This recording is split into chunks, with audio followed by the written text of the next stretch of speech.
them, Abbott is causing them to be homeless. I mean, he's really a food pusher. And for decades, this serial offender, I assume he serves breakfast, was down in his cook lab getting people hooked on the product. Or as it's known by its street names, grub, nosh, chow, chasing the nutritional dragon. Some of these people were so addicted they needed their fix 3 times a day. And with hard cooks like Grandpa here, these homeless will just want more and more. They'll come to expect food whenever they see humans around. Oh, they're smart little critters. Some of them even know how to pry the lid off a trash can. So, Fort Lauderdale, do what I do at the end of the day. Tie your humanity in a bag, hang it in a tree. That way they can't get at it. Folks, you know, they say music soothes the savage beast, but I prefer to stand ground up and soul flow. This is Cheating Death with Dr. Stephen T. Colbert, DFA.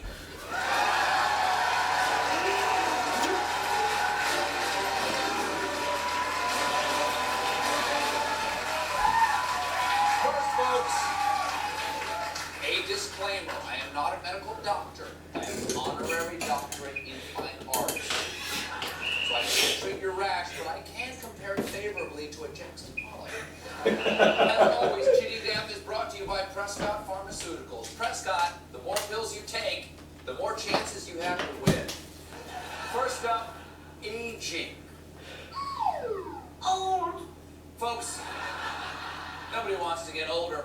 That's why I was so excited to hear about a breakthrough treatment that allowed scientists to reverse the aging process in mice. Which means you can now turn back the clock and relive the early vital days of your rodent infestation. Even better, the man in charge of the study, Harvard professor of genetics David Sinclair, says this age reversal could work in humans. And I believe him, because this is what he looked like 2 weeks ago. According to his study, the secret lies in a molecule called NMN, because when scientists fed the molecule to mice, they noticed it reversed aging in their muscles. Meaning this drug could give you the muscle tone of a 20-year-old and allow you to spend a whole other lifetime not going to the gym. If the promise of this research is realized, people everywhere could increase their lifespan to ages unseen in human history. So there'll be so many people turning 100 that Willard Scott and Smuckers will have their own channel. And yes, Willard Scott will still be around. And yes, Willard Scott is still working. Of course, with many fewer people dying and just as many being born, the fight for scarce resources is going to get tougher. Which is why Prescott Pharmaceuticals is proud to introduce its age reversal supplement, Vax-A-Pointy Stick. If your virile 130-year-old body is backed into a corner, fending off starving hordes, clamoring for a bite of your squirrel carcass, just administer a dose of Vax-A-Pointy Stick. Repeat as necessary to eliminate harmful other people. Side effects of Vax-A-Pointy Stick include mahoganies, chicken fingers, and the Oxford coma. Secondly, first up, women's health. Folks, as you know, I have long supported the fight against breast cancer. In 2010, not only did I race for the cure, but when no one was looking, I also took the cancer cure. So, as a confirmed bosom buddy, I was thrilled to hear a story about the Chilean city of Antofagasta, which had a water source that turned out to be loaded with some extras. The water there contained 80 times the arsenic levels recommended by the World Health Organization. That's right. The World Health Organization has a recommended level of arsenic, and it's not 0. The town started using that water in 1958, and fortunately for residents, the toxin was discovered immediately 12 years later. But every municipal poisoning story has a silver lining. Surprisingly, the researchers found the chemical was linked to a 50% drop in deaths from breast cancer. Folks, this is fantastic news. Finally, a feel-good story about industrial runoff. Sure, your neighborhood solvent plant may have created sexually ambiguous trout, but their breasts are cancer-free. And folks, when you think known toxins, Gun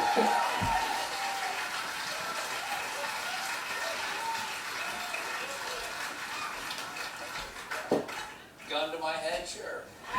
When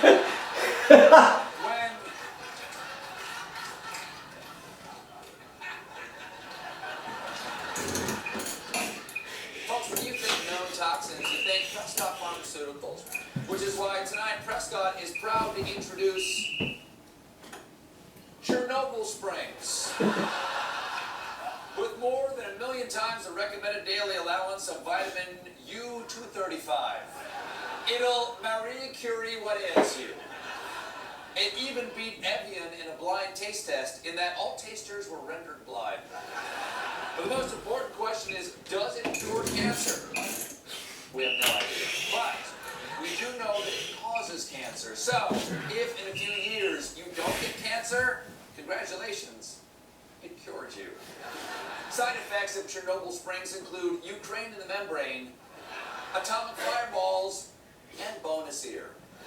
Well, that's it for Cheating Death, brought to you by Prescott Pharmaceuticals. Prescott, you can't prove that about it, Whitney. Until next time, I'll see you in hell.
So, what is that? It's my Surface Pro 3. It's a tablet and a laptop. Well, we couldn't have a power button. This is an Intel Core i5. This does too. It's Office, full Adobe Photoshop, and it's got a touchscreen. Well, I have a touchscreen too. Well, this is my favorite thing. I can write with a pen. Well, so can I. Wow. I've got a lot of stuff to carry.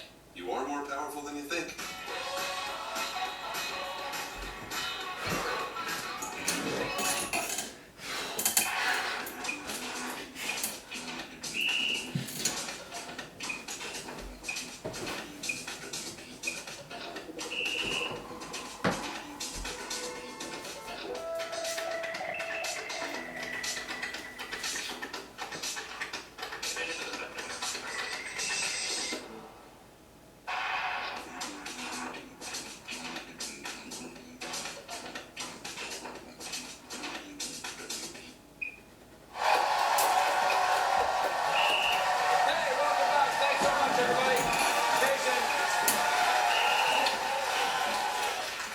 Nation, Tuesday's election loss was an historic loss for the Democratic Party.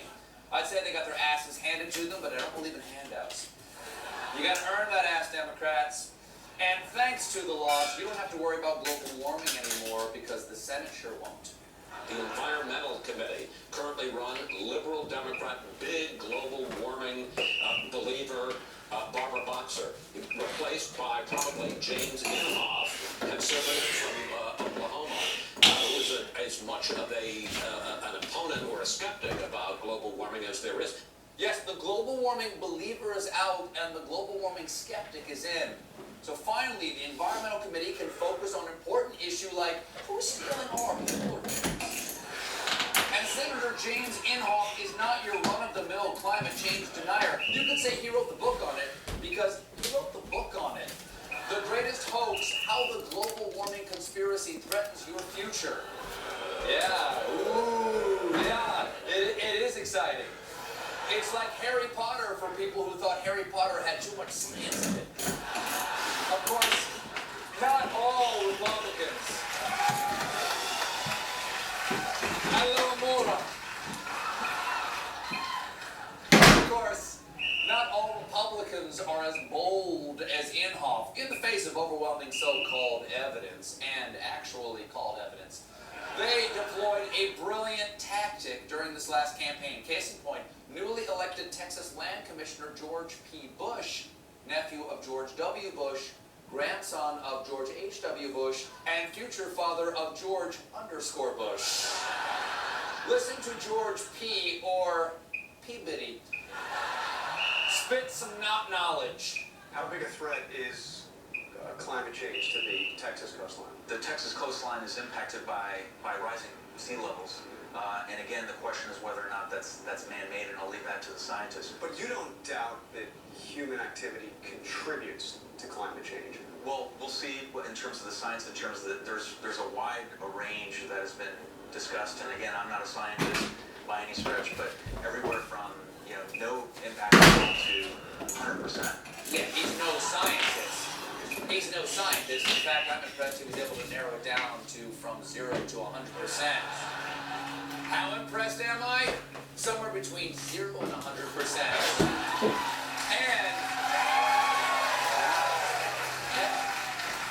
And folks, George P.'s not alone. I'm not a scientist, nor am I a physicist. I'm not qualified to debate the science of climate change. I'm not a scientist. I'm not a scientist. What I have said repeatedly is I'm not a scientist. Yes, everyone who denies man-made climate change has the same stirring message. We don't know what the we're talking about.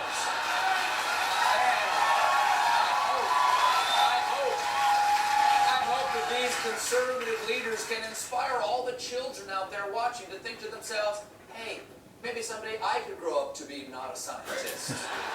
Well, kids, now there's a fun way to explore your own lack of curiosity at home. It's time for my educational series, Professor Not a Scientist. All you need is a glass casserole dish, okay? Then one of your mom's pitchers filled with blue water, and get a detailed topographical model of America. Don't be afraid to ask your parents for help hiring a props department to make this one for you. All right, let's begin. There you go. Oh, now what appears to be happening is that the water is rising. Why? One theory is, I don't know, I'm not a scientist. Oh, look, there goes Florida. And there's no way of knowing why. Remember, kids, if you get unhooked on science early, maybe someday you could completely lack any understanding of science and then grow up to be the chairman of the Senate Environmental Committee. We'll be right back.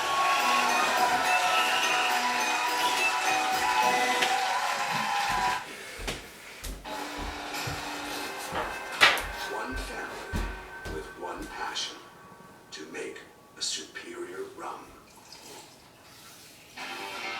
Bacardi, on the table since 1862.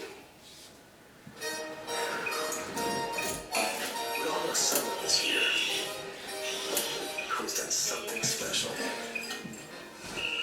De partie n'importe où, bras dessus, bras dessous, en chantant des chansons, c'est si bon. Giving the gift for those who fly beyond. Dire des mots doux, mais qui en disent en langue.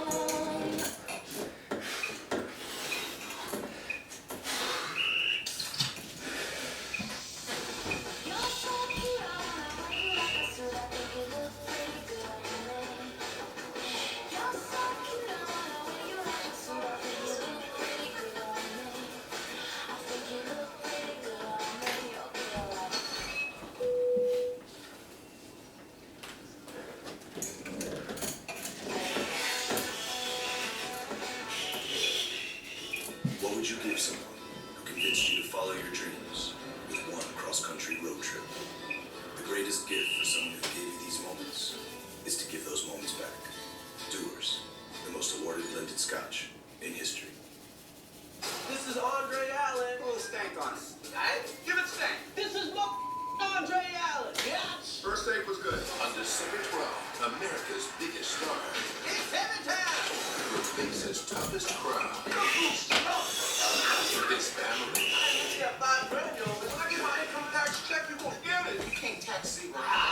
Top 5. He's allergic to jobs. When he feel a job coming on, he just take a bit of job. Written and directed by Chris Rock. Rated R. Thank you, everybody. My guest tonight has a new book and a TV series called How We Got to Now. Michael Golden. Please welcome Stephen Johnson.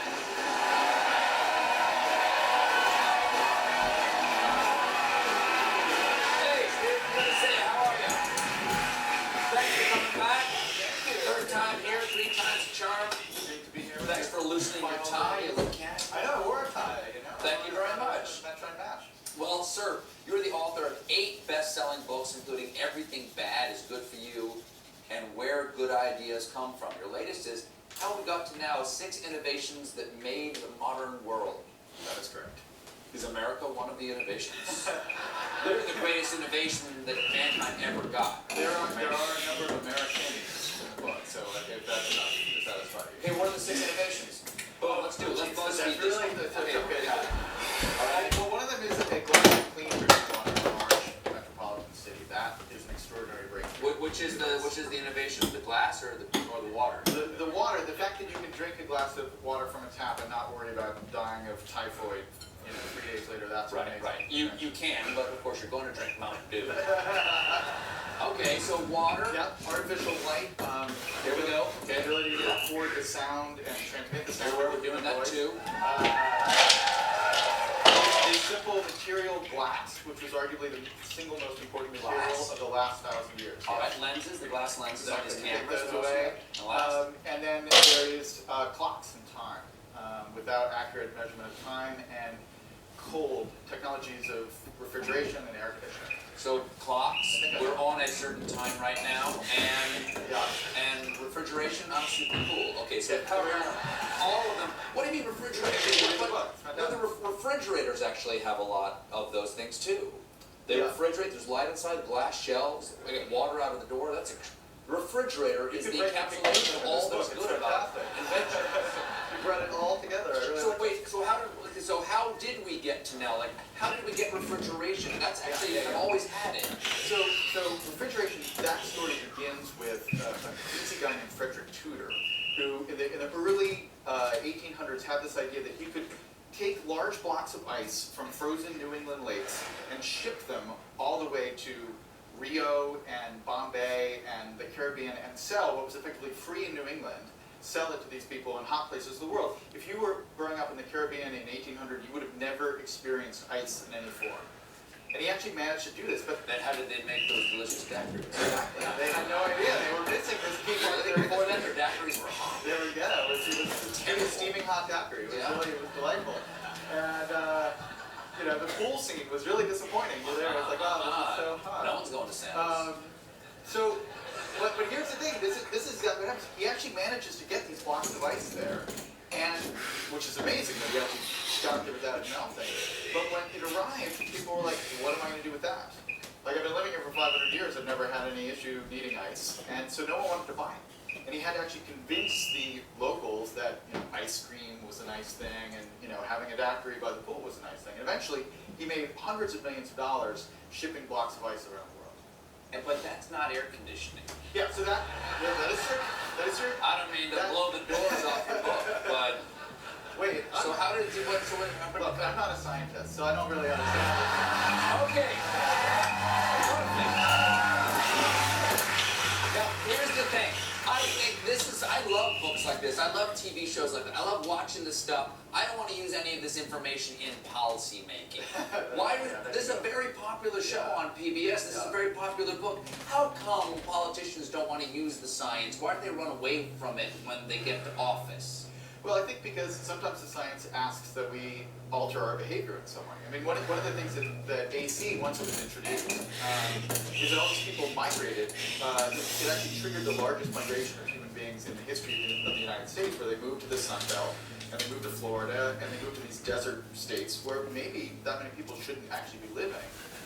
And it triggered climate problems. And when you look at the climate science, it does require sometimes that people actually change their behavior, and people don't like to hear So that. air conditioning itself, like, moved people to parts of the world that were too hot to normally live in, and then they need more air conditioning to cool it down. I mean, that is partially the Why same. don't we just build an even bigger air conditioner for the entire Earth? How did air conditioning lead to Reagan? Yeah, well, that's the thing. So all these people move. No, it's No, it's true. He said it It's happened. true. It's true, and I know this is very important because he's the hero of yours. So all these people move right after air conditioning is introduced. There's this mass migration to the south, and that ends up triggering a huge swing in the electoral college, where there's like a 60-vote swing from the north to the south. And Reagan wins in 1980, built around this Sun Belt coalition that simply didn't exist 30 or 40 years ago. So without air conditioning, it's entirely possible that Ronald Reagan would not have been elected president of the United States. So the greatest gift God ever gave mankind was freedom. Well, that and 5 other great inventions. Well, thank you so much, Stephen Johnson. How we got to now. The finale is next Wednesday on PBS. We'll be right back. Get more this Christmas at Kmart. Doorbusters start at 6 a.m. on Thanksgiving with assorted 4 TVs for $8.99. And Samsung Galaxy 7-inch tablets for only $149.99. Plus, members get $20 back and shop your Waypoints. Kmart, where members always get more.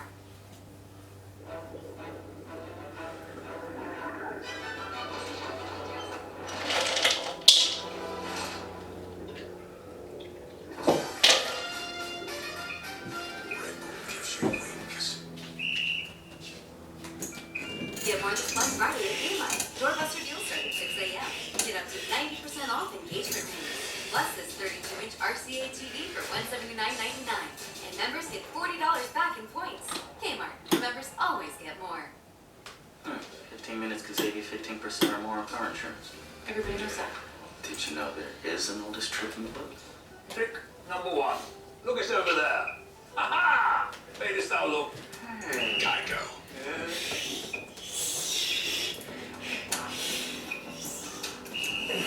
What if you took the world's finest bourbon and infused it with black cherry? Tastes like a different breed of bourbon. Red Stag by Jim Beam. That's it for the report, everybody. Good night.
Celebrate. Star of David. I'm the one who looks Jewish. One's a fake. Enjoy it. Great.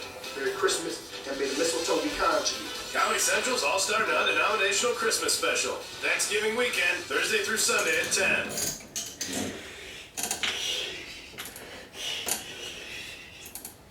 November 17th, 2014. From Comedy Central's World News headquarters in New York, this is The Daily Show with Jon Stewart.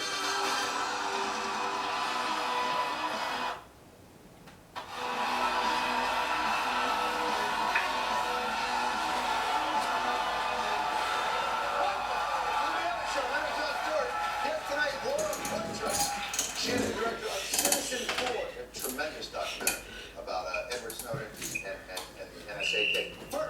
First, illegal immigration.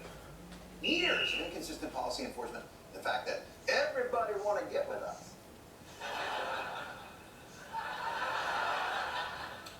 Think they're ready for this jelly? They've left us with roughly 11 million illegal aliens, with only one showing any interest in going home.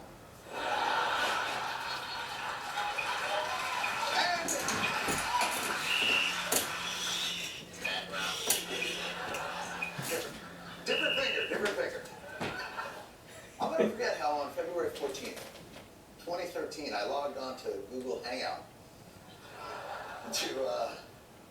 I'll never forget this, to find out if our president would address the issue without Congress. What I'd like to know is what you're going to do now until the time immigration reform is passed to ensure that more people are not being deported. My job is to execute laws that are passed. And Congress right now has not changed what I consider to be a broken immigration system. I'm the President of the United States. I'm not the Emperor of the United States. Ah! True! That is true! I mean, let's be frank. You really think the Emperor of the United States would be spending time on Valentine's Day at Google Hangout? I don't think. He's the Emperor! Well, guess what, though? He wasn't the Emperor then, but a couple of years later... He's off to the races? What? That was supposed to be the Imperial Margarine, the thing. You know, where the hat comes on. I am really old. Nobody remembers that. Anyway, somebody's about to go Emperor on that. I'm going to do what I can do through executive action.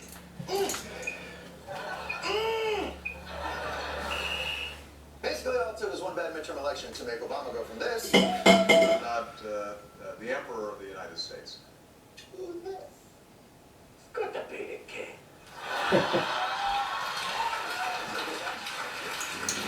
So make no mistake, this immigration executive order thing is happening. By the way, what is this immigration executive order thing going to be exactly? Allowing the parents of children who are U.S. citizens to remain in the U.S. and receive work permits. An executive order that would halt deportations for an estimated 5 million people. Expanding the protection of those who came as children, the so-called dreamers, and extending it to their parents. Oh.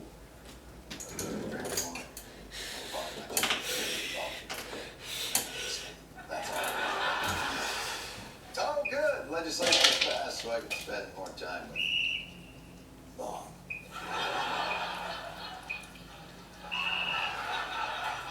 So that's Obama's plan. House compensation. I'm going to go with unbridled enthusiasm.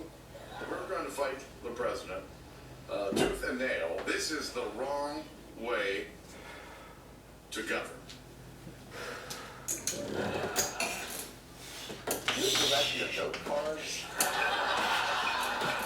For the word govern.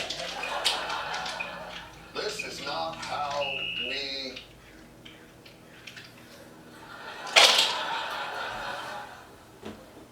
What were we elected to do again? What was...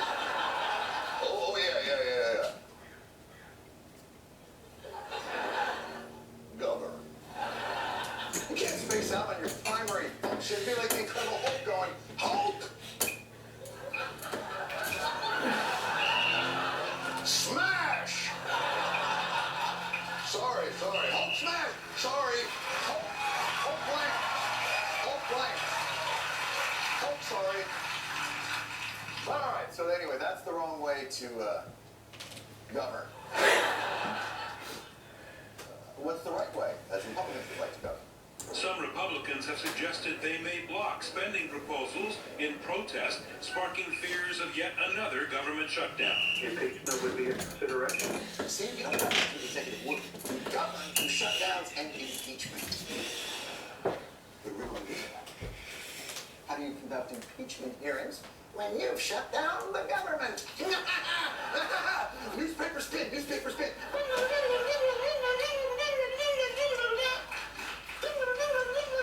No, don't. Let me explain something. I just win.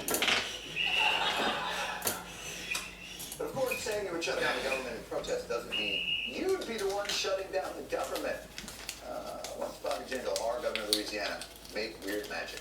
I don't think the president should shut down the government to try to break the Constitution. The reality is this, I do think that The president would be shutting down the government? absolutely. Now, so you do want Republicans to fight him on this, to the point that it could shut down the government? I don't think the president should shut down the government. You'd be shutting down it's like watching a non-Jedi try a Jedi mind trick. These are not the droids you're looking for. You mean these droids right here? Absolutely, no. Right, these droids in my back seat are not the ones I'm just saying, But for real disingenuous, or lack of awareness, you must only look to Mitten J. Romney's reason as to why Obama should not follow Reagan and Bush #1 and take executive action on immigration. The president has got to learn that he lost his last election round. The American people spoke loud and clear.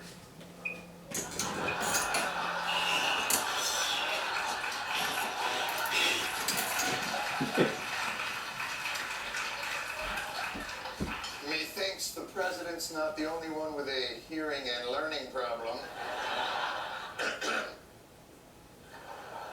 You know, I remember the American people saying quite loudly and clearly a few years back, Ixnay on the Itmay, and yet here you are on the television tag. Talking Itchay. You look great. You haven't aged at all. What's your secret? Probably not being president. But the thing that bothers Republicans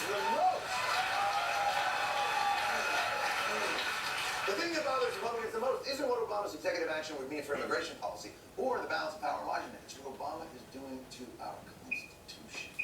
Flagrant assault on the Constitution. Please whip it up. Please nothing, whip it up. Did time the president just already do this already torch the Constitution?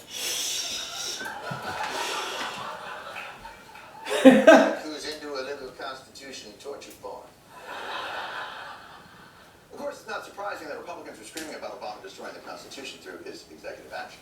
The Obama administration is trashing the Constitution. He shredded the Constitution with the auto bailouts. He shredded the Constitution, especially during the health care debate. His nomination for the Supreme Court, ignoring the Constitution, passed for Booker. He violates the Constitution once, he destroyed the Constitution. Shred our Constitution. Just shred the Constitution. Mother has been shredding the Constitution since February of 2009, like 20 days into his presidency. He must be doing it article by article style. How can Obama be destroying the Constitution now if there's no Constitution left for him to destroy? How many times does he have to kill this thing? Or maybe like everything else in this White House country, they can't get that right. Ooh, parchment jam! We'll be right back.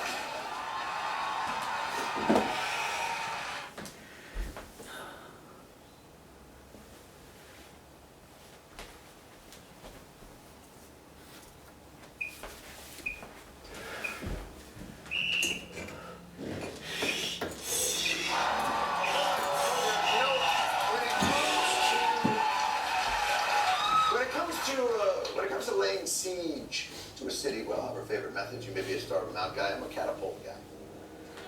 But you know what? There's a lot of ways to make a city unlivable. Jessica Williams reports. Water. It's the source of life. And there's a new water crisis affecting an entire population. In Detroit. New York City, Detroit is facing bankruptcy and is so desperate for money it's cut off water to thousands of people who haven't paid their bills. And turning off the water to Detroit's poorest residents made those people a little upset. Nolan Finley of the Detroit News. What's happening here with these protesters is they don't really care about what happens to this city next. That sensitive time is one of our biggest problems here. Why not pay? Why aren't these people paying? It's the perfect scheme. You know, step 1, be poor. Step 2, don't pay your water bill. Step 3, have your water shut off. Step 4, what is step 4? You have conscientious citizens paying for it, and other people who can pay but don't, they're freeloading. No one has ever asked for free water. What the plaintiffs have asked for is affordable payment plans. Lawyer Alice Jennings has been fighting the shutoff since last summer. Why would you pick a fight with poor people? Because it's easy to win. Yeah, it probably is easy to win. And Probably don't have enough water. But even without life-sustaining water, they've managed to besmirch an already corrupt city. Why pick on Detroit? Why should Detroit be the only place that has to pass out free water? Who have you heard ask for free water? You have a lot of these folks out there saying Detroit shouldn't be charging people for their water. But who have you heard literally ask for free You water? don't pay your bills, you're assuming you can get your water for free. So is it possible that the people that aren't paying don't want free water? They want a payment plan adjusted to their income? Absolutely, it's possible. So I have a question for you. By framing it as saying people just want free water, which no one has actually said, are you somewhat misleading this argument right now? In what sense? The case here is you've got a city that's desperately trying to survive. But shut-off recipient and activist Apis Makita thinks water is also important to that end. You need water to live. You were born in water. Your brain sits in water. My brain sits in a chalice full of Fresca. But the city has to make tough decisions, and so do you. But people are born without water, while you have the corporations in the city, like the Detroit Tiger Stadium, Eastern Market, Joe Louis Arena, where the Red Wings play. These particular entities, they owe hundreds of thousands of dollars, but their water was still running. For real? The issue is that those that are in office are up. Turns out the Lions, the Red Wings, and even the local golf course collectively owed millions. And in my own field tests, I confirmed their water was still flowing. In fact, out of the $145 million in delinquent water bills, nearly half were from commercial and municipal accounts. And yet, the city targeted residents. If you don't pay your bills, it gets shut off. Well, actually, that's not true. Ford Field, Joe Louis Stadium, they owed hundreds of thousands of dollars in water bills and had yet to be shut off. And they ought to be. But they weren't. The biggest issue here is respect. Yeah, exactly. It's like the city is bending over backwards to give you the best golf courses and ice hockey stadiums, and you can't even say thank you. Once again, poor people were just blaming the victim. Innocent 18-hole golf courses who desperately need their water for critical fountaining, to cover embarrassing bald spots, and of course for this. It's our premium ball washer. You see, Detroit needs this white dude to wash his balls, and everyone else just needs to get creative when they're thirsty, like going to Joe Louis Arena to borrow some of their water. Do you guys have any water or showers here for like me and 5,000 of my friends? And for when you get kicked out, simply take the advice of Councilwoman Sheila Cockrell. Go down that river and pick up a bucket of water. That's your right. Exactly. And if that doesn't work, See, it's dope. be your own water bucket.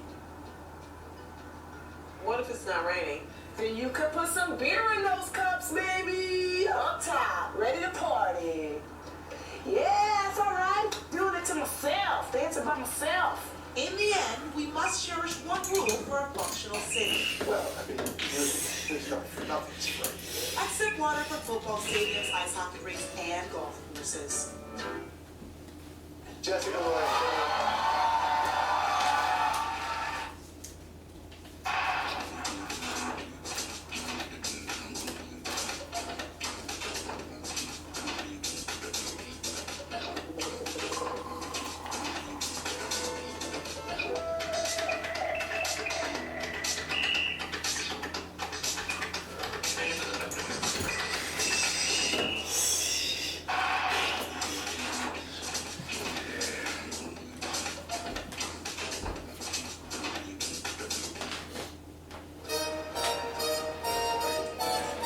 Someone this year who's done something special.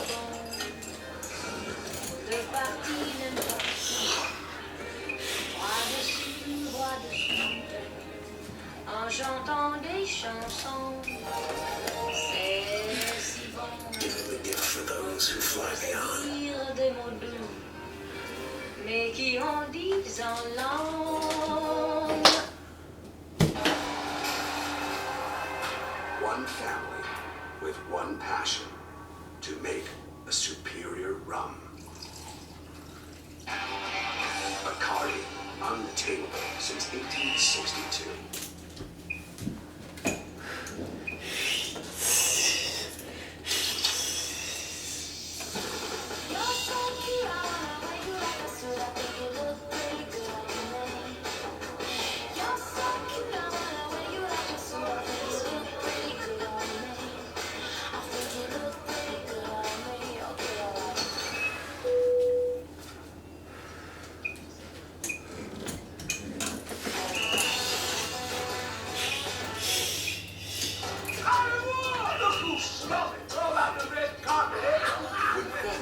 back together. You're coming to the party, right? What's going on? Zoolander's in the conference room. There's bills in the cup. These white people don't tell me. Nothing's off limits. Anything you need, Ronnie, serve. You want some of this, sir? No, I'm good. And no one is safe. I didn't mention that $5 grand, yo, man. When I get my income tax check, you gonna get it. You can't tax C money. Top 5. Look at this black man trying to get a can taxi. Rated R, December 12th.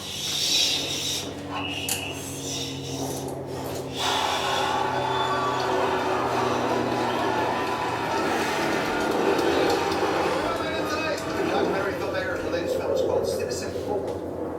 When do you think the public I think it's pretty soon. I mean, with the reaction, this escalated more quickly. I think pretty much as soon as they start trying to make this about me, which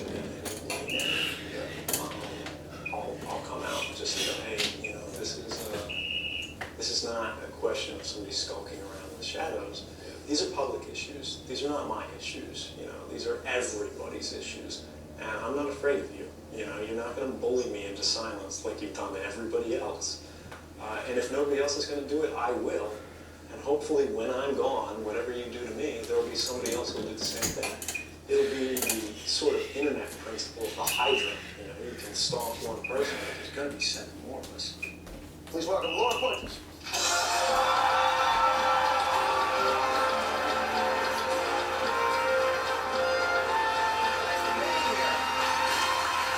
I got to tell you,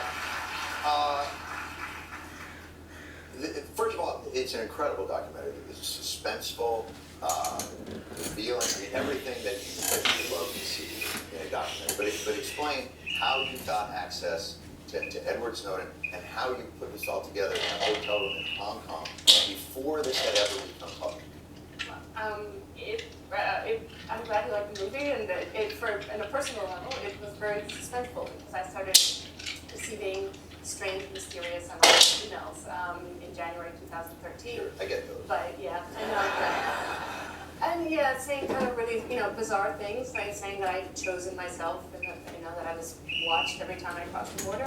But I took it pretty seriously, and started writing back. And we corresponded over the course of 5 months. And he was calling himself Citizen 4.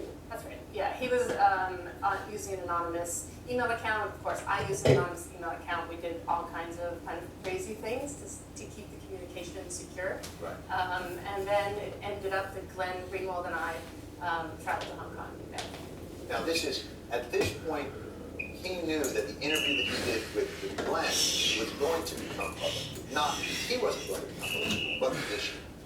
Yeah, he had a bit of he believes that the issue is what he wants people to care about. He didn't come forward because he wanted the attention. But he knew that what would happen is that the media would talk about him. So he made the decision, and then Glenn and I started publishing, and then when, once it was clear the government knew that he was probably the source, and the government visits his house, but we're still in Hong Kong, then it was decided he touched his girlfriend or somebody visiting, and then we published an interview, and then That's what's so incredible. So you're in this little hotel room in Hong Kong, and you're watching as the story catches fire in a way that I think seems to catch everyone a little bit off guard, just the ferocity of it and the expansion.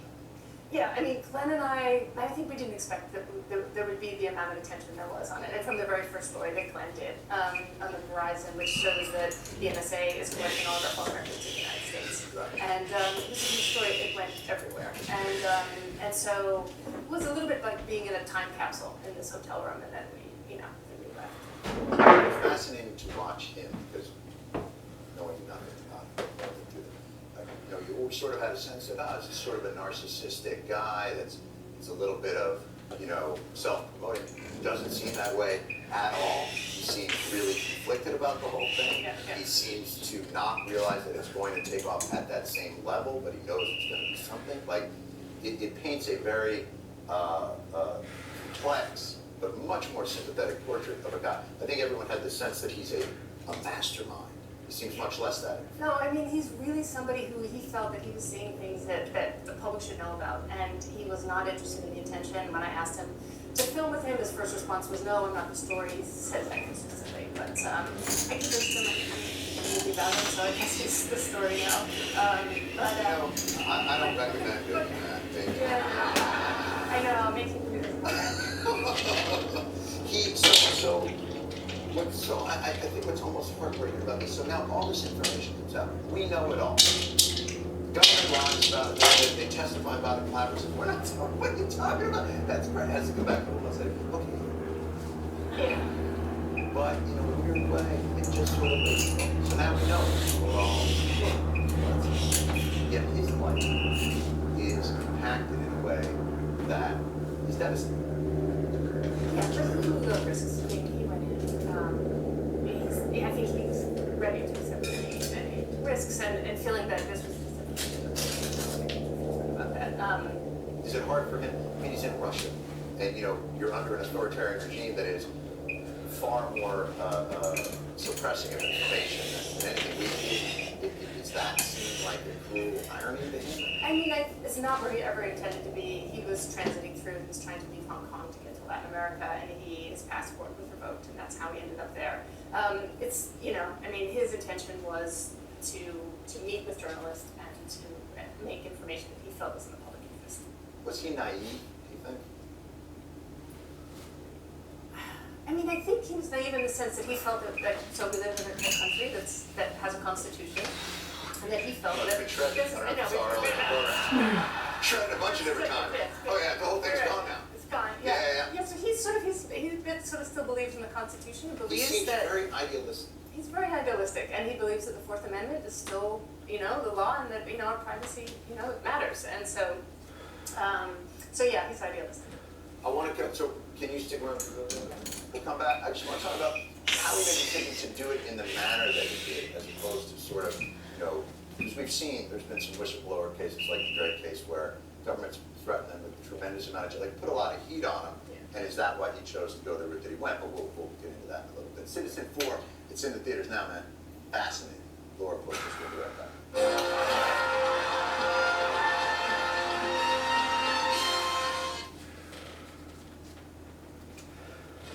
What would you give someone who convinced you to follow your dreams with one cross-country road trip? The greatest gift for someone who gave you these moments is to give those moments back. Dewar's, the most awarded blended scotch in history.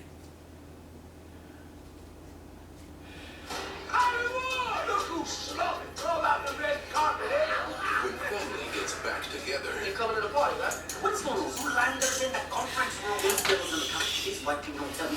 nothing's off limits. Anything you need, Ryan, serve. You want some of that, sir? No, I'm good. And no one is safe. I didn't mention that $5 grand, yo, man. When I get my income tax check, you gonna get it. You can't tax zero.